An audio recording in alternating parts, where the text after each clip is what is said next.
A small yellow duckling named Pip waddled behind his family as they crossed a quiet rural road. Suddenly, a speeding car roared through, sending gusts of wind that knocked Pip off balance. He tumbled onto the pavement, his tiny wings flailing.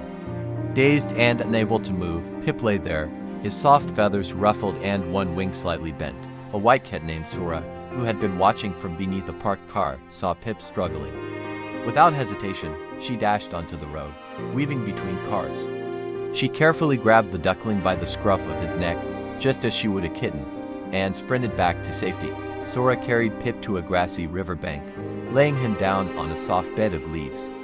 She curled around him, gently licking his feathers to dry him. Pip let out a faint chirp, his tiny body shivering. The sound of crickets and the gentle lapping of the river surrounded them.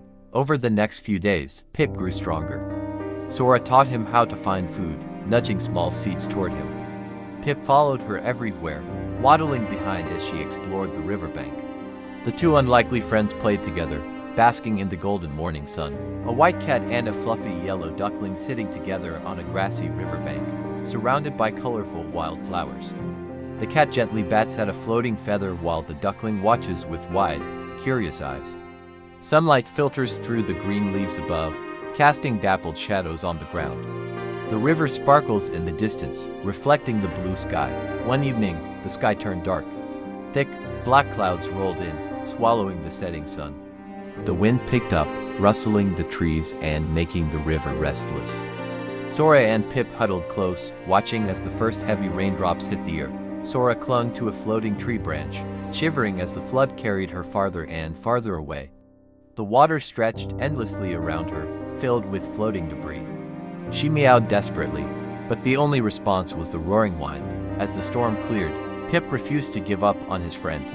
He paddled into the water, calling out in frantic quacks, his tiny wings working hard to stay afloat. After what felt like forever, Pip spotted something floating in the distance. It was Sora clinging weakly to a branch, her fur soaked and matted. He paddled faster, quacking loudly. Pip pushed the branch with all his strength, guiding Sora toward a distant patch of land. Though small, his determination was unwavering.